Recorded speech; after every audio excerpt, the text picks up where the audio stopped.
Jim, what is a movie that you gotta see? Steven Spielberg's classic from 1975, Jaws. When a killer shark unleashes chaos on a beach community of Cape Cod, it's up to a local sheriff, a marine biologist, and an old seafarer to hunt the beast down.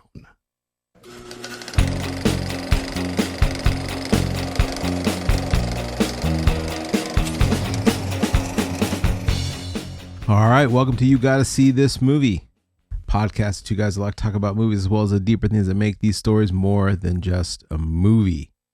And today, like Jim said, we are talking about Jaws. Jaws. All right. I've been excited for this one. Yeah? Yeah. Yeah, I know you have been. Yeah, I mean, You're just like, yeah, you shirt. got a shirt? I got my shirt on. Yeah. You know.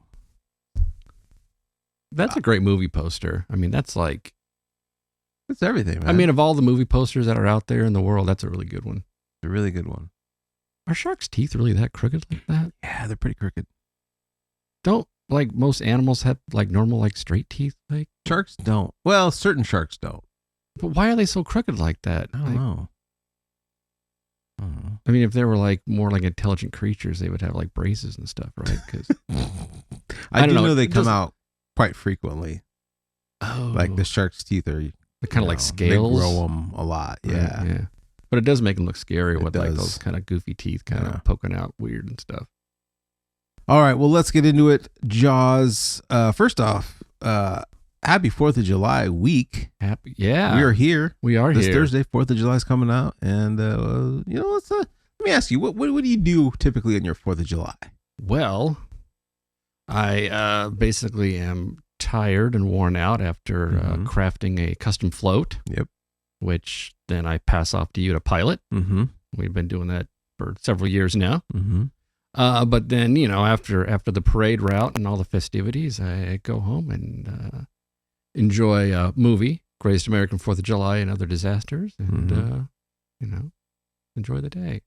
We can't do fireworks in my area, so that's kind of a bummer. We technically cannot do fireworks in our area, but nobody listens. And it actually is kind of fun because, like, where I live, you know, no one cares about the law. It's a pretty lawless town. Yeah. Very Mad Max-ish.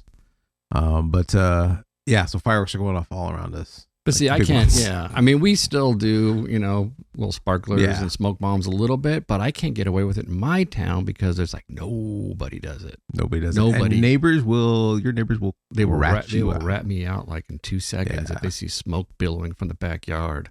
Yeah, Yeah, that's a bummer. yeah. Used to go down to my dad's and light off fireworks down there because his area was a war zone. Yeah, well, that's cool. That's a good 4th of July. Yeah. Yeah, very similar to yours. I pilot that you know, that float that you work so hard on, Mhm. and you know, wave at some people to come home. Yeah. Do some barbecue, do some fireworks. However, the night before, I always watch my 4th of July Eve movie is Jaws, and so I love this movie. Mm-hmm. We'll watch it every year Mhm. on the 4th of July time. There's not a firework in the movie, but we all know that this movie takes place on 4th of July weekend. That's the big right. summer weekend. And There is no evening shot of fireworks or anything. nope. No, Nope, it's just because it's the crowd and the as people. we will get to it, that day kind of gets pretty damper. Yeah. Like, it's pretty like, oh crap. Did Well, they have any like 4th of July like decorations or anything up? in Yeah, the I town? mean, did they? I don't throughout remember. the whole film, when you're seeing the town, you see that I'm not getting a 4th of July vibe other than them you just see people saying, setting up. I mean, you got the Yeah. band kind of walking around the corner. They're practicing for their parade they're gonna Yeah, have. and yeah. It's all about the preparing for 4th of July. Yeah. So, all right. So tell me again. I'm always fascinated by classic films that I got to miss. I didn't get to see in the theaters. That's not how I experienced it. I didn't get to see the hoopla. I didn't get to Mhm. have the conversations about this new Jaws. Jaws has always been just a film in my life. So what was it like? What's your background with the film? Okay, you might know, but what doesn't make sense to me is when this movie came out, I was 9. And I know I didn't see it when I was 9, but I have a strong memory of riding bikes to the mall from my house, and that was like 12 miles. mapped it in the snow, right? in the snow. Yeah. But on our BMX bikes, right? Me and two Mhm. other guys, 12 miles from my house to the Santa Anita Fashion Park Mall, and we watched Jaws. Now I wasn't 9; I had been older. So did they have a re-release of the movie? Oh, I'm sure they did. They had to have, right? Because I Yeah. know I didn't go there when I was 9, but I was probably like junior high-ish. Yeah. I'm sure they did. They had to. They had to have, because I remember going, and what I remember the most is, the jump scare with the head in the boat.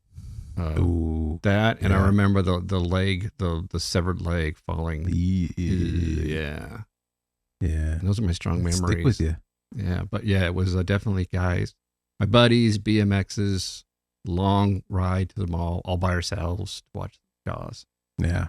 So, and I looked it up to see if there was any re-releases. I don't know if it necessarily was re-released, but I know, and I don't know what theater you went to, so it could be wrong. But back then, not every theater got the print of this, and so the print was shared, or some theaters had to wait in line to finally get their opportunity to premiere Jaws, to show Jaws in their theater. So maybe it just came up a couple years later or something. So maybe, know. maybe it was that opportunity where they could, Yeah, show it. yeah. Who knows? But that was a big deal for me, like Yeah. going to the movies. Friends, no parents, watching Oh Jaws. yeah, that's a rite of passage. Going to movies without parents for Yeah. the first time. Yeah, it was cool. And then sneaking into a movie. So it's kind of a rite of passage. too. Yeah, I did that. I don't know if I ever snuck into a movie though. I did. It Oh. was the movie The Crow, Oh. Brandon Lee, Oh, okay. rated R. Parents wouldn't take us, so me and my friend, we snuck in. But did you watch one movie and then sneak into the other? we were about to take us to something else, so we snuck into that one. Oh, okay. And there was adults, they knew what we were doing. It was pretty Yeah. funny. But anyways, Yeah. I don't think we stayed for the whole movie because we were so scared the whole time. Get Nice. caught. All right, yeah. For me, Jaws, again, always in my life, and again, it was a home video. I think I cannot remember how old I was when I first saw this, but I remember being home. I don't know if I was homesick. I don't know, but all I remember is it was on a VHS with some other movies. Someone had recorded this. And I got done watching one movie and it just kind of continued into this.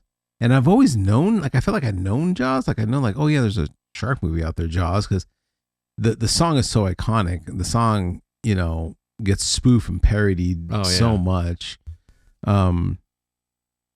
But and then I remember my mom coming in, "Oh, what you watching, Jaws?" And I think she gave me a look like, I don't know. But then she got hooked. I remember we watched it together. Huh.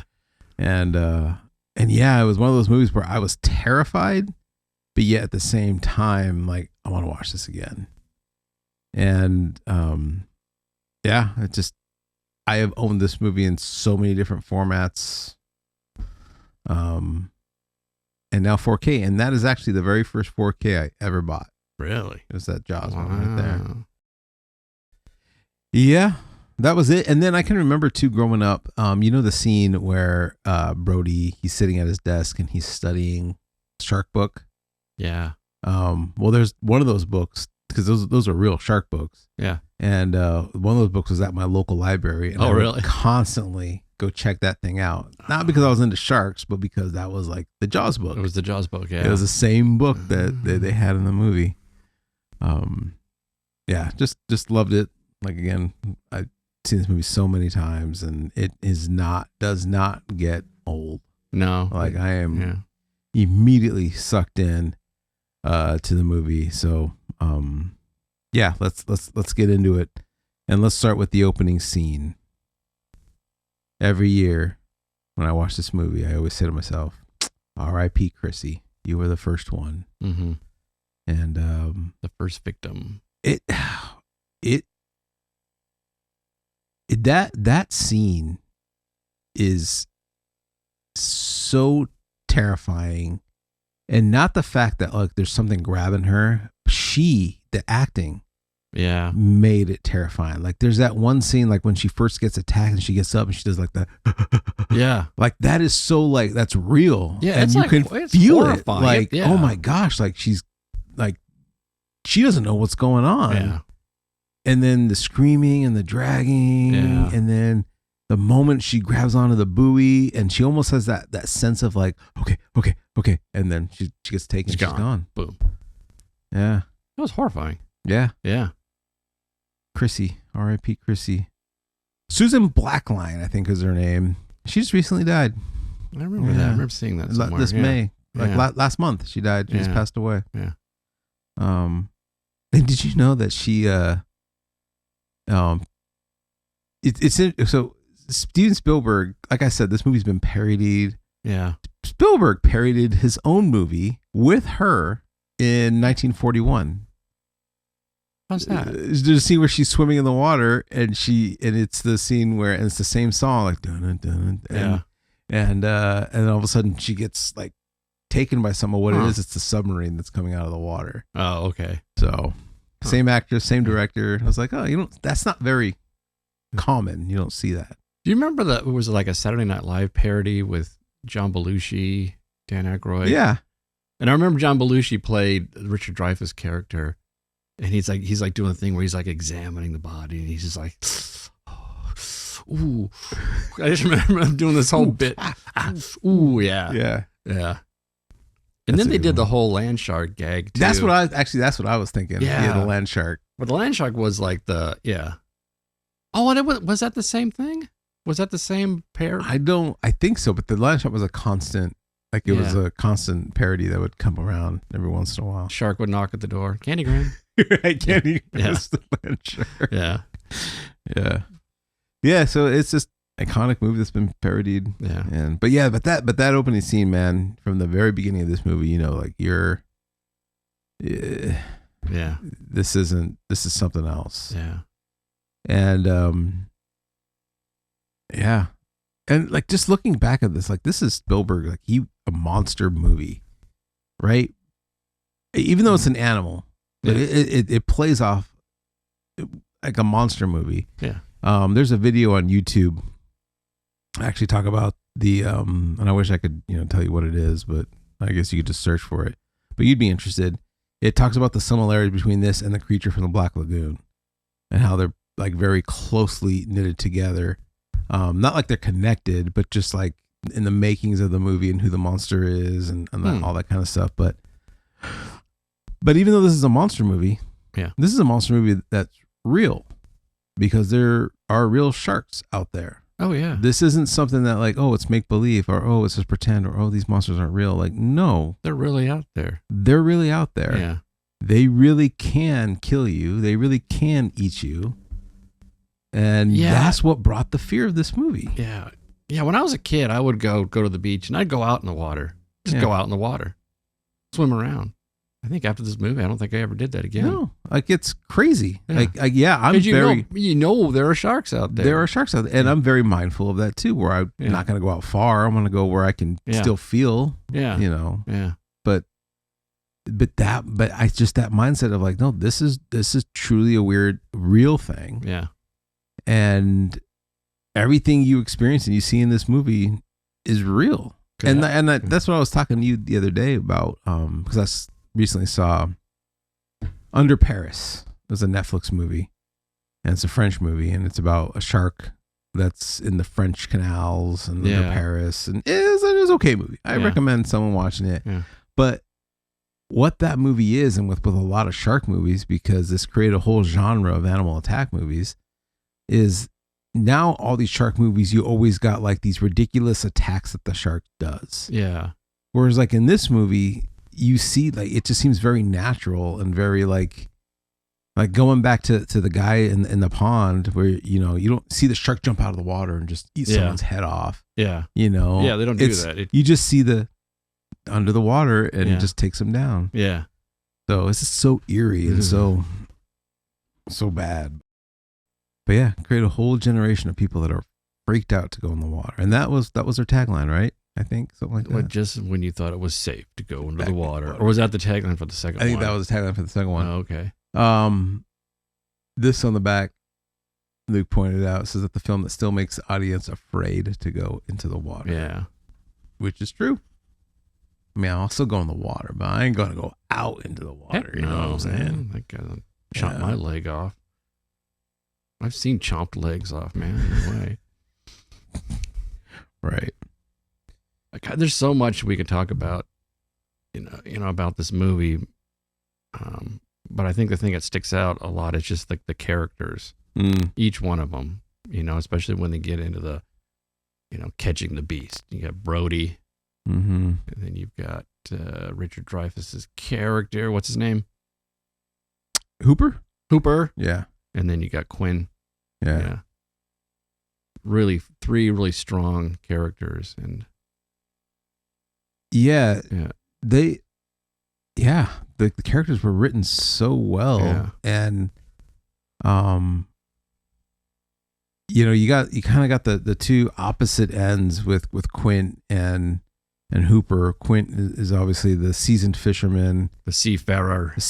He has all the knowledge. He has caught sharks before. You even see the scene where he's steaming some jaws. Yeah. So he knows. He has the experience. I know these sharks. I know how to hunt them. I know how to kill them. Yeah. I'm the expert. And he's difficult and curmudgeon-y. He doesn't want no help. He's kind of fun, but mean. You can turn around and... Yeah, and you got Hooper, who is like, I'm an expert. I've studied. I have, read books. I have gone to college. I have all this technology and science to back up everything I'm doing. Like, both are experts in their field, but they're vastly different. Yeah. Yeah. And you got Chief Brody, which... He's like, I don't want to be here. Yeah. He's like, I'm here. I just want to get this taken care of as fast as I can. But Chief Brody is by far one of my favorite, and we'll maybe someday do a top 5 favorite characters in a movie, but he is one of my favorite characters ever in all of movies, because almost like, I don't want to say it's like story development or character development, and there is, but it's not that depth. But where he goes from the beginning of the movie to where he is at the end, and there's just so much depth to him and that character played by Roy Scheider, and he's that fish out of water, but you even get that sense that he's a fish out of water from the very beginning. He's a New York street cop, now the chief on an island, who they tell you from the very beginning, you'll never be an islander. You'll never be one of us. Yeah. I say that to his wife, but same thing applies. And he's having to adjust to life on the island. Yeah. Right? He's having to adjust to how things are done, how things are run. And you see it kind of, the difference between him and the island when they find Chrissy's body. Yeah. And he's visually distraught, but he can handle it because he's a New York street cop. He's probably seen this kind of stuff. The other cop's like about to pass out. Like he can't even look anymore. He's like, I've never seen anything like this. Yeah. And almost gets me to think that, like, okay, Brody being, because even when, he's taken down, he's doing the autopsy and he's like, shark attack, doesn't question it. Yeah. He's like, you're an island. Yeah. I'm sure this happens a lot. Yeah. But everyone's like, no, this never happens. Yeah. And we can't say that it does. That's when he gets to meet the mayor and his goons. Yes. Which I think is a funny scene. What's a funny scene when the mayor and his goons, like when he's, or does any scene with the mayor and the goons? That the first one where he gets on the boat. Yeah. And like, he's like, hey, take me out to the boys that are swimming, because I got to get them out of the water. Yeah. And that's true. The mayor does have goons. The mayor pulls up in a car full of goons. They all get out. I guess they are goons, right? Yeah. They're like his backup, his muscle. Right. But aren't they just councilmen? They're councilmen, but they're like, they're goons. They're like, yeah. Hey, let me remind you, we're the ones that put you in this position. Let me remind you, we have the power of this on this island. Yeah. And then even so, they intimidate the examiner, because all of a sudden he says, that's not what you said before. You said it was a shark attack. Yeah. He says, well, I could have been wrong. Yeah. Propellers can do that. Sure. I think this was the first time when I watched the movie where I kind of felt for the townspeople as business people, kind of like, oh, really? Yeah, because it's like, this is their moneymaker. This makes or break them on that weekend, and you close the beaches, people don't come. I mean, what's the trade-off for everybody's livelihood versus what's the risk? What's the risk they're going to take? You know what I mean? I mean, obviously the mayor is like, well, we can risk a possible shark attack to keep everybody's livelihoods going. Right. And then, Brody's like, there's no way somebody's going to get killed. Right. So. Yeah, no, I mean, know that it's a difficult question to have to ask yourself, like, being in the mayor's shoes, because he's responsible for the town. Yeah. However, and let's get to the next victim, which is, the first Chrissy is the most disturbing attack. Right. The next one's the most tragic. Yeah, the and kid. It's a little boy, Alex Kittner, which... don't you mean the dog? Okay. So you know what's funny about that? What? There's no evidence to say that the dog was actually eaten by the shark. But he was. The funny thing is on Reddit that there's all these like weird like stories that people have like conjured up and theories about the dog, and that the dog was... Okay, so I can get into this a little bit more later, but there's this really big popular theory that at the same time Jaws was happening, there was a serial killer on the island. Oh, come on. And one of those things was that he took the dog, and the whole Ben Gardner thing, that it wasn't exactly, one of the theories was because Ben Gardner had a mate, had someone with him. Yeah. But you don't find his body. So people say like, oh, he was the serial killer. He took the dog. He killed Ben Gardner, and that he's killed other people on the island. It's wild. Yeah, but it's interesting. Yeah. Why would he kill a dog? No, he took the dog. Well, why would he take the dog? I don't know. That's dumb. Yeah, but it's funny. More on Ben Gardner later. But the kid, Alex Kittner. R.I.P. Alex Kittner. So sad, and to see that mom like that's such a it's a tragic scene to watch, but it's so good, and this is why Spielberg is who he is, because of what he did in this movie. Is that when you see that crowd just exit the beach, and you see the mom move forward, and she's the one person like, okay, where's my kid? And everyone else is fine. Everyone else is safe. Everyone else is good. And she's still looking for her. Yeah. And she was probably like the most protective mom on the beach. Yeah. Probably, And they were supposed to go home. They were supposed to go. And he asked for one more, like a little bit longer. I just have a little bit longer. Did you think she was kind of old for a mom? I don't know. It's the 70s. Moms looked old back then. Do you think it look old? Because it seemed like, no, she's more like grandma, man. I don't know. I'll have to look it up. Maybe. I don't know. Well, but it was mom, though. Yeah. But even dad. Remember, you see dad, though. You see dad in it, too. And he's kind of an old timer. We assume it's dad. We don't know who it is. Oh, that's true. That could have been grandpa. Could have been grandpa. Could have been the priest. Who knows? But anyways. I just assumed it was dad. It's rough, and it's actually while pushing the envelope, because how many movies back then did you see the kid get it? Yeah. Usually kids are safe, right? Yeah. I mean, they're put in danger, but they always come out on top. Yeah. This is when the kid gets it. And, it's a hard scene to watch, especially as a parent, but at the same time, it's so necessary, because that scene tells us who the real villain is. It's not the shark. The shark's just going to do what sharks do. What do you mean who the real villain is? The real villain is the town. All right. Because you're going to go there. I'm going to go there. All right. Because yes, if we do the mayor, and the mayor's like, I'm looking for the best interest of town. All right. Chrissy, he one shark attack, that's bummer. Mm-hmm. So he knew. Then now that boy gets eaten in front of everybody. There's no denying what it is. And what do? They shut the beach down for only 24 hours. And not only that, there's that whole that little joke that they have with, is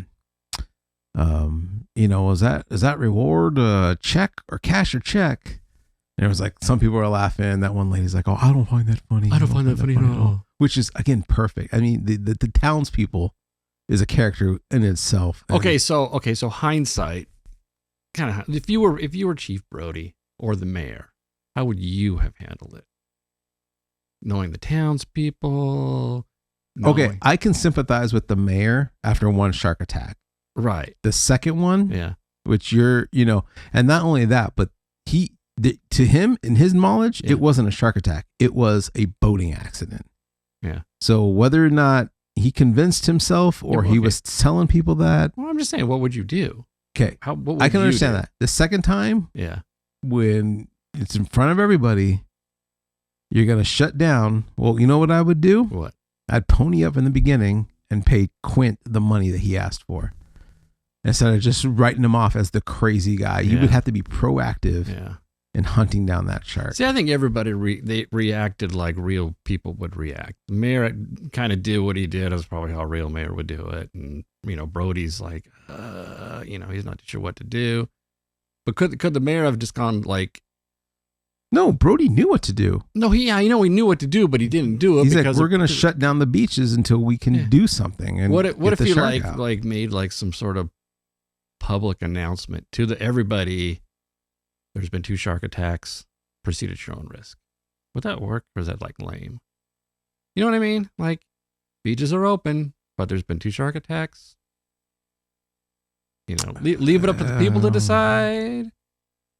Because shutting down the beach, you're like kind of saying, I'm sorry, nobody's going in here. Sorry, can't do that. But if you say, look, businesses are open, the beaches are open, just letting you guys know there's a risk. I mean, the beaches are open. You can still go to the beach. You can still enjoy all the businesses there. I know, but I'm saying, but what they're saying, what they want to do is close the beach where nobody can go on the beach or in the water, right? Yeah. But wouldn't it be more like diplomatic or fair to people? Be like, they can weigh the odds. Like, oh, what's the chances of the shark coming in and chomping me? Pretty good. In this case, in this movie, in hindsight, right? Right, it's pretty good. Yeah, that shark wasn't going to leave. But if you tell the people, then they would just go, well, we can still go at ankle deep or knee deep and still be okay and enjoy the weekend. Let's show even more. What's the scene where then people did go to the beach, but they were choosing to not go in the water? Right. What does he do? He forces his friend. No one's going in the water. I need you to go into the water. Okay, and but he didn't want to go with his family. Poor family's like, going into the water. But then there's a shot of them out in the water. It's like, you didn't need to go that deep. I mean, they're going all the way in the water. They could have just like gone, waist deep and just right. But at least that way they'd have like a fighting. They could run, get out of the water fast enough when they see him coming. But they invited it. Like he was pushing it. Yeah. He wasn't like doing what you said. Like, hey, do what you want. Yeah. He forced it. I don't know. That's probably what I. And he wanted the people in the water, knowing that there's a shark there. Yeah. I think the fair thing would be for the townspeople, and for the visitors, and everybody all around to say, hey, there's sharks. We had 2 attacks. There's a shark out there. Proceed with caution. So yeah, would you have gone in the water? No, I would not have. No, not even close. Heck no. Yeah. Yeah. But if like some old guy on the beach, like, I've lived a pretty good life. I'll take my chance. Right? I mean, No, because it's like I don't want to go out that way. I probably only have 2 or 3 4th of Julys left in me. Right? Okay, look, I have a deep, and this is the 4th of July. I'm not going to go swimming. I have a fear. Like the one way I don't want to die is being eaten alive. And a lot of it has to do with this movie. I can see that. It's Jaws, zombie movies, and Jurassic Park have all scared the crap out of me as far as being eaten alive. Well, you're not going to get eaten by a dinosaur. I bet the same people that died and were eaten by a dinosaur in Jurassic Park thought the same thing in their life. So all of a sudden, there was a Jurassic Park, and they got eaten alive. So you think it's plausible that I'm just saying it's never zero. Life, can't be zero. All right. Can't be zero. All right. Anyways, but just seeing the way they die, man, and like he's like going back to the pond, and when the shark finally comes in and chomps that guy's leg off, and he's like, "Hey guys, you need help?" Poor guy's just trying to help them out. Yeah, there's a lot of innocent, like the innocent people are the ones being eaten. Yeah, that's the hard thing. But going back to just the acting and to Steven Spielberg, because even that scene of that little boy who's in the water and he's watching that guy, get eaten, just so good. And Steven Spielberg truly squeezed such good acting out of every single character. Every person's from the townspeople too, from the old guy that just says, "Oh, we know all about you, Chief. We know you don't like to go in the water." Yeah, every performance was really good. They're all natural. They're all real people that I feel like I could see out in the real world. Yeah, yeah. And so that's just such a big thing in this movie. And I guess that's the thing. The movie's very real. So real. Everything's real. Yeah. From the hunt when they're on the water hunting this thing. Mm-hmm. You know, it's just I'm gonna shoot him with my gun. Yeah. A spear. And that's what those barrels do. They tire the shark out. Yeah. They don't just shoot it. They go find it and shoot it. Yeah. They have to wait for it to get tired. Yeah. Then they get close, and then they do the killing blow. Yeah, and Quint's just doing his fisher seafarer guy with the rod and the reel and the I mean everything. That scene's so cool. When he's like putting it on real slow, very the straps. slowly, because he knows like it's here, and Yeah. Brody's like, "Oh, I'm working on these knots," Yeah. and he's like, every little movement and Yeah. click, and just like seeing him get ready. I love that scene. Yeah, and the first time I ever saw that, I thought it was kind of cool. You never think about when you're fishing Yeah. that you're physically holding onto this fish, Yeah. this monster of a thing that you would probably want to strap yourself in. I Yeah. always thought that was kind of cool. Yeah, that's such a cool scene. Yeah. And that whole, once they finally get on the boat, because it's almost like two different movies here. Yeah.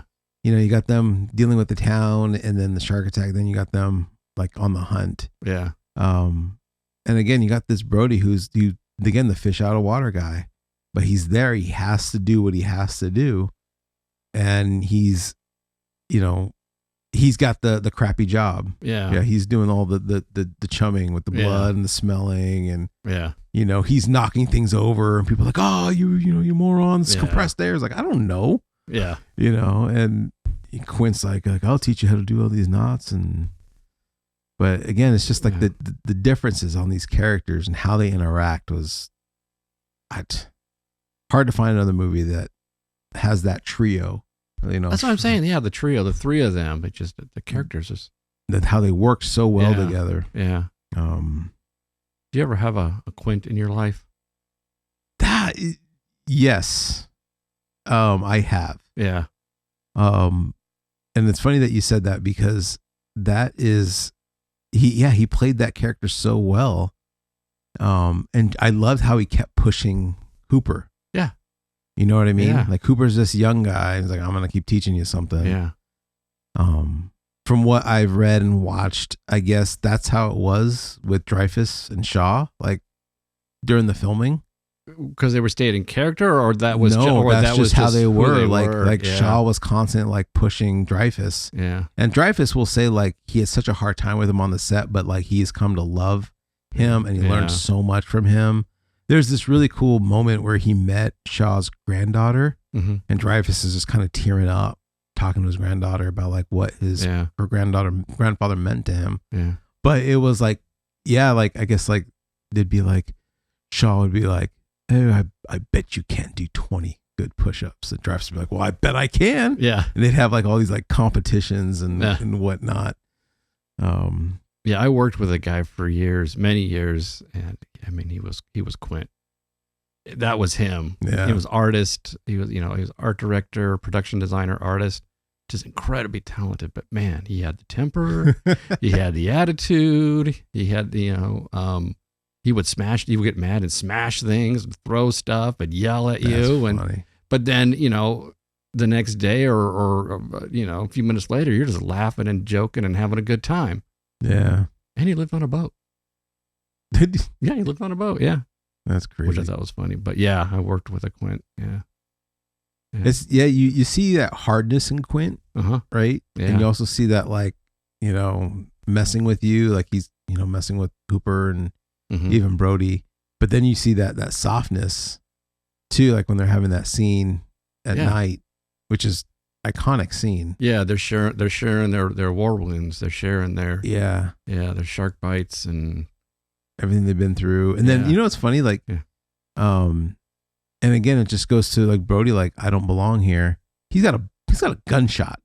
Yeah. He was shot by someone, which is by far more impressive, I feel like, than those other things. But he like I'm not even gonna bring it up. Yeah, as a cop, he's seen some action, right? He's like, I'm not even gonna bring it up to these guys, and doesn't say nothing. Yeah. See, I relate to Brody. Yeah. I think that's just the same kind of quiet. Mm-hmm. Kind of keeping to himself, not feeling real comfortable with the other guys, but you got a job to do, and you're just doing it. So, yeah. And then you got the chilling story of the USS Indianapolis. And that was real, right? That's a real thing. Dang, I meant to look it up, but I didn't. Yeah, but that's a real thing. That's horrifying. And was supposed to be Jaws 2. That was Spielberg's Jaws 2 was supposed to be Quint in Indianapolis, and they decided no. Yeah, that would be a hard movie to watch. And Spielberg was like, I'm not interested in what they did. Don't do it. So one of the biggest lines in movie's history, you're going to need a bigger boat. Right. You know where that came from? I think I asked you earlier. And you're like, oh, did you know? Yeah, it came from the Jaws movie. Yeah. That's exactly where it came from. I guess that was a saying throughout the whole production of Jaws, like as they were like ferrying, bringing stuff to Martha's Vineyard or certain areas. There were producers and other people like, oh, you're going to need a bigger boat to fit all the filming equipment. And then Roy Scheider just was like, he used the line in the movie. There was more ad-libbing in this movie than I realized. Really? Yeah. And this was, like he would just like a lot of the really cool sayings and were all just, Spielberg would just let these characters go. Huh. He developed the characters, let them, be who they are. And it was, as much as like, we say, we drop, I said, oh, he squeezed as much as he could out of these actors. These actors, but they're really they good. really added to this. Yeah. Because this is Spielberg's second movie. Crazy, his second motion picture movie, like full on motion picture movie. Did a lot of TV movies before then, but Duel one, Sugarland Express being his first one. But another thing I in the movie business, there's always the money guy, right? Who wanted to cut down costs.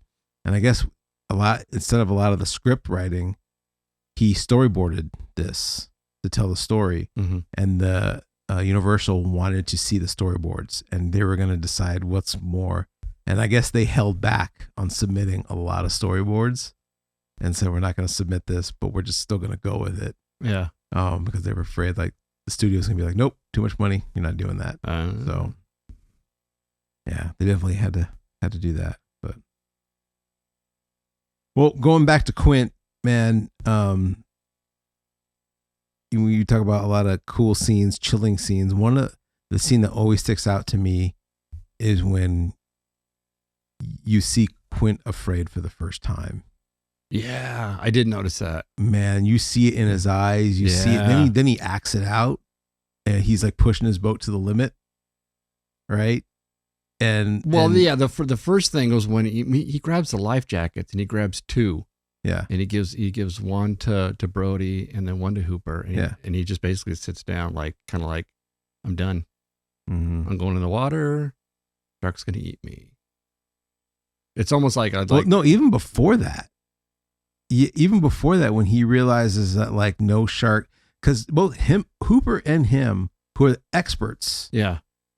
That shark. And I think Brody asked both of them this question 2 different times. I could be wrong. Have you ever seen a shark do that before? And both were like, no, I've never seen a shark do this before. Oh, okay. Yeah. Like Hooper says that. Yeah. Quint says that. Once they finally realize like all of them are in uncharted waters. Yeah. All their expertise are out the window. We're way over our head. And then that look, and then they decide that's when Quentin gets on the boat and starts just full, like he's heading to land. He's like, we're going to drown him in the shallows. Like you see it's his fear is acting out, and they're trying to tell him, you're going to break the boat. And he even slaps him like, and he pushes it harder. Manifesting physically. And he's just like, I'm going to survive this. I'm going to get to the boat. You see it, but you're right. But once the boat breaks, he accepts that. And he's like, because he even said that before when he was talking about the story of Indianapolis, he'll never wear a life jacket again. Yeah. And so he lives up to his word and gives them life jackets. Okay, so those moments where we see Quint afraid for the first time and Hooper afraid, do you think that was in Spielberg's head, or was that just like the editor caught it and the editor's like, oh, and put it in there? You know what I mean? I don't think the editor. Well, I mean, because so much of, you talk about movies, you talk about directors, but the director goes out and gets all these great shots, but then the editor, he or she, they got to, she, and they got to cut this thing, and they're picking and pulling from whatever the director gives, and then it's like, you just wonder like how much, so much credit goes to the person editing the thing because they make or break the movie. Mm-hmm. They're just as important, sometimes more important than what the director gives. I mean, more, I don't know. It's an equal thing. It's an equal thing. Yeah. Yeah, but you think like maybe there's moments like, did Spielberg say, okay, give me the look where you're now afraid of the shark? You know what I mean? You kind of wonder, you think like, I was don't there know. a moment when he did that? Okay, Hooper, it's your turn. You are now in over your head and you're afraid of the shark. Okay. I would almost think that, and I could be wrong. This is me just speculating, that these characters, these actors were so in tune and wrapped into to their characters. Yeah. That I think they instinctively were just like, this is what would happen if this happened. And they acted it out. Yeah. Well, I'm guessing probably maybe Spielberg said, okay, this is the point of the film where you guys are now genuinely scared. You're not, this isn't, Quint, this isn't our happy fishing trip anymore. Right. And, and this isn't like the big scientific expedition anymore. Yeah. We could die. Yeah. And Brody, who's always been afraid, he doesn't crack. Mm-mm. Because he's always been afraid. He's never once been comfortable. Yeah. As soon as he stepped on that boat, he's like, we're going to die. We could die. Right. He said goodbye to his wife. And, he respected it. Yeah. Right. He knew like being a cop who was shot, respected life. Yeah. He knew the job was dangerous when he took it. Yeah. Yeah. But great movie. Good ending. I don't want to spoil it for anybody, but the shark dies. Everything. Yeah. The ending's great. Yeah. Shark dies at the end. And let's not not miss the whole part where Quint gets eaten. Oh, that was hard. That was yeah. That's a hard scene to watch. It is a hard scene to watch. I remember as a kid, it's the perfect ending for him. It is, because he's going out like, I'm gonna take this thing he's with halfway. me, He's on his way to the belly, and he's chomping on him. And then the scenes after, you see the chunks of meat in the shark's right? teeth. Yeah. Little chunks of Quint on his teeth. Oh. Yeah. Yeah. But, Quint goes out. All the way to the very end. Yeah. And screams. Yeah, that's a rough scene to watch, but makes sense. And just, that final shot. Yeah. Got the tank. Boom. Smile, you son of a... Yeah. That's good. And then Hooper pops up in the end and just, so good. Paddling back in. Yeah. They're safe now. Yeah. They have no fear. Yeah. And who'd have thought that there will be more encounters with the shark? Right. So. And if this was a one and done movie, works. It works. And part 2 is not bad. No, they're fun. I like part 2. Part 3, part 2 it's all right. Yeah, part 2 is a lot of fun. Part 4 is not great. No. Yeah. When I was watching this with the kids, I started watching all 3, and my kids asked me, "You gonna watch part 4?" And just joking, I said no. They go, "Why not?" I said, "It's the one where the shark starts to talk," like just being funny. Yeah. And my kids are like, "Oh, that's dumb. Why would the shark talk?" I'm like, I know, but it's very similar. Yeah.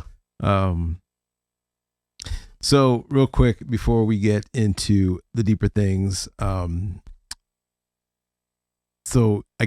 have you ever heard of a movie called Jaws 3 Human Zero? No. Okay. Jaws 3 Humans, like a score. It's like, correct. It's like, okay. So the original plan for Jaws 3, it's so dumb. There's a reason why it wasn't made. Okay. Was for Maddie Simmons. You know who that is? No. National Lampoon guy. All right. He convinced Universal. He convinced those producers, Zanuck and Brown. Yeah. To be like, yeah, let's do that. He was going to make a parody Jaws movie. That was supposed to be Jaws 3 originally. And it was supposed to be, the premise was the movie industry was making a Jaws movie, but then there really was a real shark that was eating everybody. So that was the original Jaws 3. Yeah. And what's very interesting about that is once the studio was like, no, that's not happening. But the producers signed up on it. They're like, yeah, let's do it. we need to breathe new life into the Jaws genre. Yeah. And you can do it. You did Animal House was a success. Was this around the same time of Airplane, the movie Airplane? It might have been. When that was like a big deal, big comedy. Yeah. So then the studio passed on that. And then, no. Then it was, they pulled John Landis, who directed American Werewolf from London. Mm-hmm. He was then on tap to make the remake of Creature from the Black Lagoon. Oh. Right? Yeah. They pulled him from that to make Jaws 3, Human Zero. Yeah. Then that didn't get made, and they never went back to Creature from the Black Lagoon. Oh, no. So the studio killed 2 movies. Oh, dang. In the process of Jaws 3. Huh. So then they said, no, we're going to go with an original script from Jaws 3. Which is Jaws 3D. Which is Jaws 3D. 3D, Mm-hmm. yeah. So very, very interesting stuff. So interesting. Yeah, Jaws 3, Human Zero. Mm. Okay, so deeper things, man.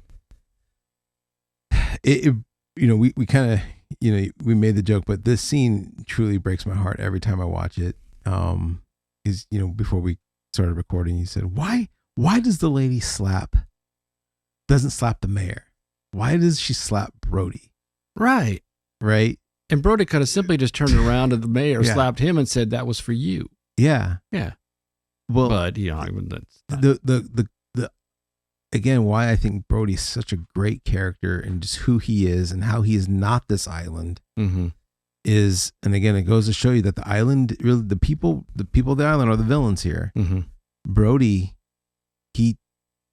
that scene when he gets slapped and then the mayor comes up and goes, I'm sorry, Brody, she was out of line. He says it quiet to him. Oh, yeah. And what's his response? No, she wasn't. He takes full responsibility for who he is. He is the sheriff of that town. He could have override put the signs the up. mayor. Yeah. He could have override everybody and continued to put the signs up. Right. He knew what he was doing. He knew it was a shark attack. Yeah. He let those goons convince him. Yeah. He took all responsibility for that boy's death. Yeah. Not the mayor's, not everybody else. He said, I could have done that. Mm-hmm. And I love how he just said, she's not out of line. Yeah. I deserved every inch of that slap. And I don't know. So it's just a good film about responsibility. Integrity. You can't, maybe he could have blamed somebody else, but he didn't. He could have, he could have done exactly like I probably would have done. Like, well, the mayor told me not to put the signs up. Yeah, listen, lady, I wanted to. Yeah. Let me show you the sticks and paintbrushes in my car, but the mayor wouldn't let me. Right. Yeah. Well, what am I supposed to do? If I go against the mayor, I'm going to get fired. What am I supposed to, not have a job? Not raise my family? Yeah. Sorry, lady. Nope. No, he said, nope. Yeah. I take it. So Brody is class act. He's a bigger guy. Bigger man. Yeah. And again, he was put in a position where he felt like he had to take care of it because no one else was. Mm-hmm. He wasn't the expert. He didn't know nothing about island life. He knew nothing about sharks, but he knew he had to be the one to do it because the island was cuckoo. Mm-hmm.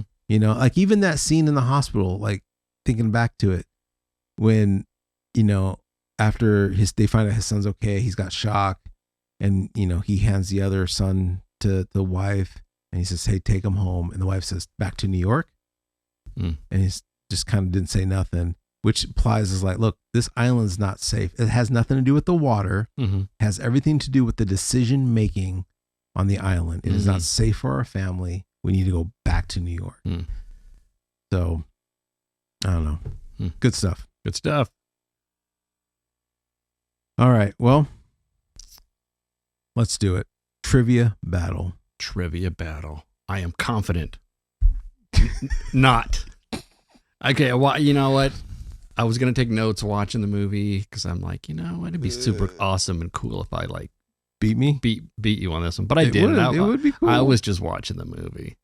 Okay. Look. So we'll see how this goes. Look. I'm not, I guess, Joel, you did say that there's one question you're excited to give us. Yes. Okay. So make sure, I don't know if it's who's first, who's last, but give me whatever in line of questioning. I'll take that question. And again, it's not that I think I'm an expert. I genuinely want to see how well I know my favorite movie of all time. Okay, so that's good. So I'm not trying to be all like I know it all, but I want to see if I do know it all. You're the one that wants to take the quiz. How well do you know Jaws? Yeah. Take this quiz. So you tell me, should I go first or should I go second? Go second. All right, I am going second. I will go first. Okay.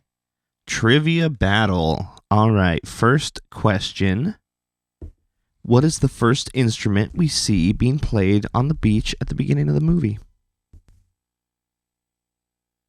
I am going to say the teenagers, the youngsters out on the beach having a little bonfire and a party. I'm going to say a guitar. That is incorrect. For the steel? Yes. Harmonica. That is correct. Oh, and I was going to guess harmonica, even though I don't remember ever seeing a harmonica. Yeah, you see a harmonica, and then promptly after we see a guitar. Yep. Okay, next question. What song was he playing? I don't know. Proud Mary? I don't know. Okay. This is my favorite question that I came up with. What problems is Amity having with the karate school? Again, an amazing touch to add this into the movie. That was a great, and again, that the actress, whoever plays, like, oh, they're all like over there. They're going around and they're chopping off the fences with their from the karate chopping the kids. picket fences. The picket fences. That is correct. And that's the big problem of the town. And then and then you see when he walks out of the office, it's the same guy who says, like, we know you don't go into the water. Yeah. He's like, do you see what they're doing to my fences? Yeah. Oh, was that what he did? It was the guy with the bike. He's trying to walk by him. Yeah, it's the guy with the bike. Okay. Yeah, it was his. I almost rewinded. You see what's happening? Yeah, that's right. Yeah. Okay, next question. Okay. The first two fishermen we see trying to catch the shark bait the shark with what? Oh. The first two fishermen bait the shark with. It's like they're like a roast, like their dinner. That is correct. Dinner. An uncooked roast. Yeah. To be really correct, it's his wife's holiday roast. Yeah, all I was thinking was like they were gonna eat, like it's like the family roast that he basically just took it from the house. Yeah. Yeah. Which I always found that odd. Like, who just has like the holiday, like the Christmas time roast already in July? Is that a thing? Did he pull it out of the freezer? He must have pulled it out of the freezer, right? I don't know where he got it from. But his wife's gonna be pissed. Do you have a freezer full of meat? No. That was a thing though. That was a thing. My parents had a freezer like a garage freezer with meat. My grandma had a freezer with meat. People don't do that anymore. Meat's expensive. It is to buy the meat. It was cheaper back then. Yeah. All right. Next question. What kind of shark do the bounty hunters initially catch? A tiger shark. That is correct. Yeah, that's right. So, what? A tiger. It is a tiger shark. Mm-hmm. Okay. Next question. What two inorganic items are found when the tiger shark is dissected? That would be a license plate and a tin can. That is correct. Okay. And the license plate numbers are 007 0981. Oh, you don't know. You didn't write it down. I thought that was going to be too hard. I think that's what it is. That's impressive. I think that's what it is. I know it's 007 because I thought. Do you know the state, the license? Louisiana. Louisiana. I thought that was going to be trivia. I knew it from Southern Waters. I even got up out of my chair and took a picture of it, but then I forgot to write it down. Yeah. So yeah. Okay. Next question. Wait, real quick on that shark. Did you know that was a real shark? Really? That was a real shark that they found. Uh-huh. I don't know if they found, but it was real. They might. I don't know if they killed it. I can't remember the story, but I do know that I think they tried to take it out, and then it came back, and then they just left it, and it stunk up Martha's Vineyard for a while. It just decayed on the beach. Oh, I think I remember. Yeah, but that was a real shark.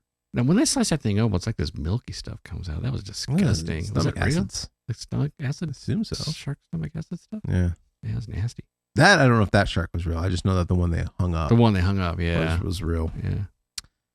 All right, my question. Okay, what is the birthday gift that Brody gives to his son? Is a boat. That is correct. Yeah. It's his little small sailboat. Oh, yeah. Okay. It's his birthday tomorrow. Let him be in Let it. him be in it. The mom sees a picture of the shark eating the boat. Get out of the boat. That was the book that I That was a yeah. book? Yeah. Yeah. Okay, next question. What snack does Hopper offer the chief when they first venture out to look for the shark?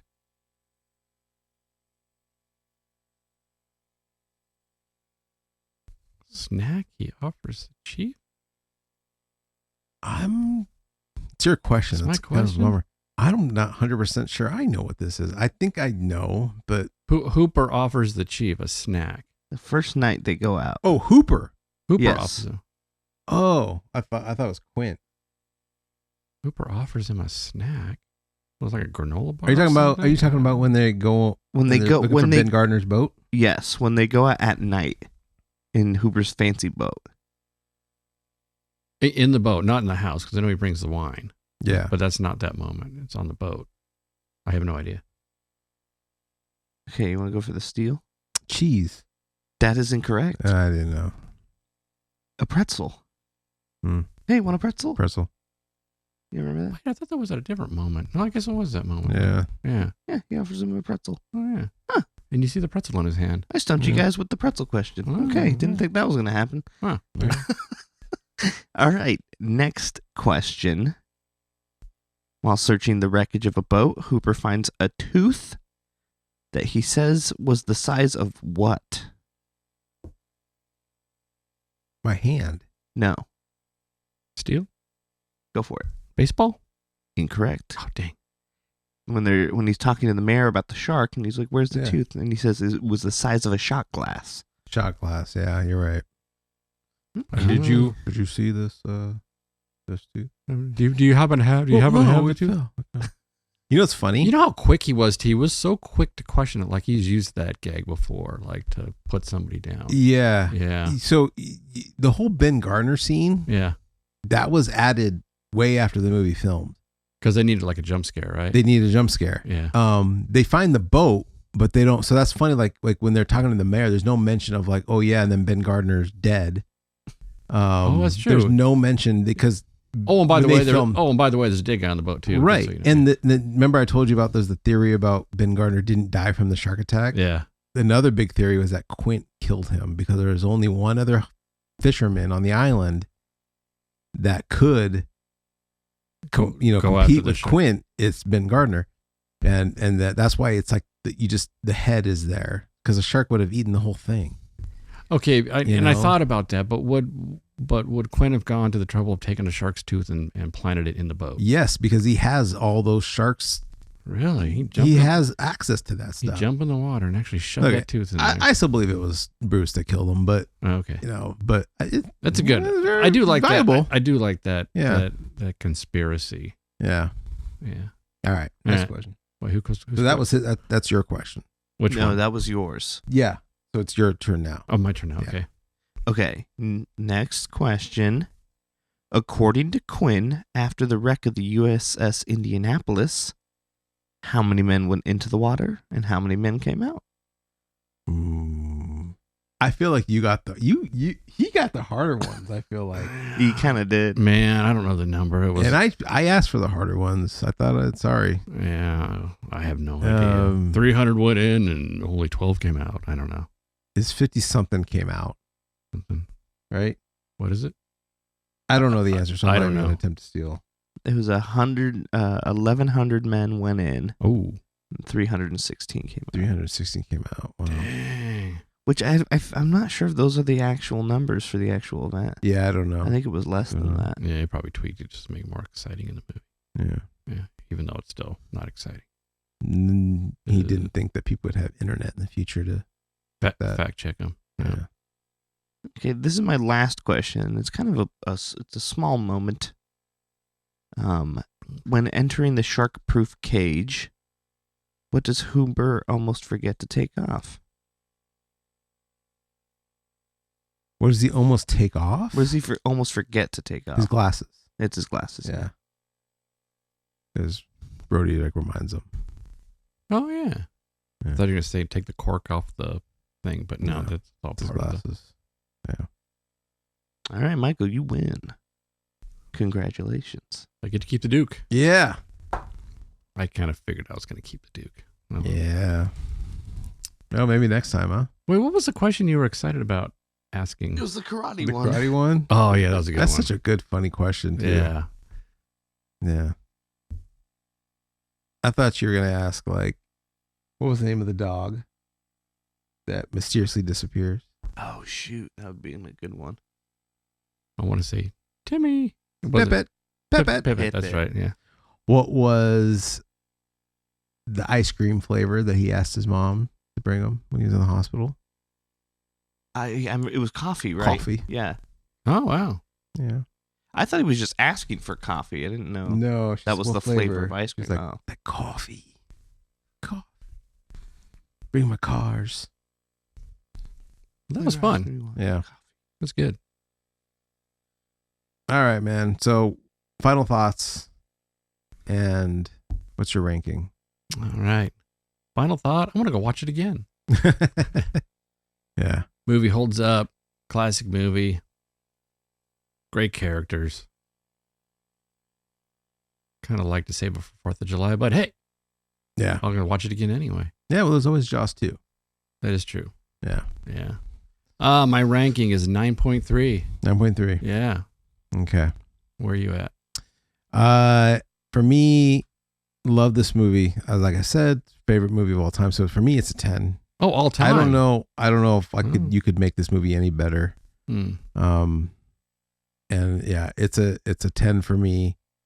Watch it every year. I am excited to watch this movie with my kids. They're not there yet. Hmm. They ask about it. Yeah. They are curious.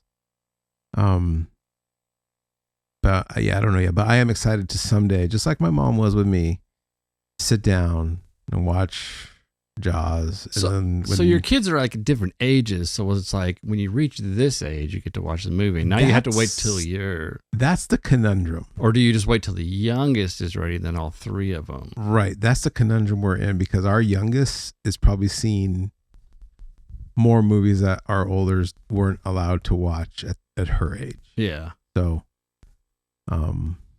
yeah, she'll probably see this younger. Yeah. But they're the CGI generation, so they just might laugh at the shark. That's true. But I don't know, man. I love the practical effects of Bruce. Yeah. It to me looks so much better. I'm a big fan of animal attack movies, and there are other shark movies. Deep Blue Sea, Sharknado, Under Paris, Meg. They're out there.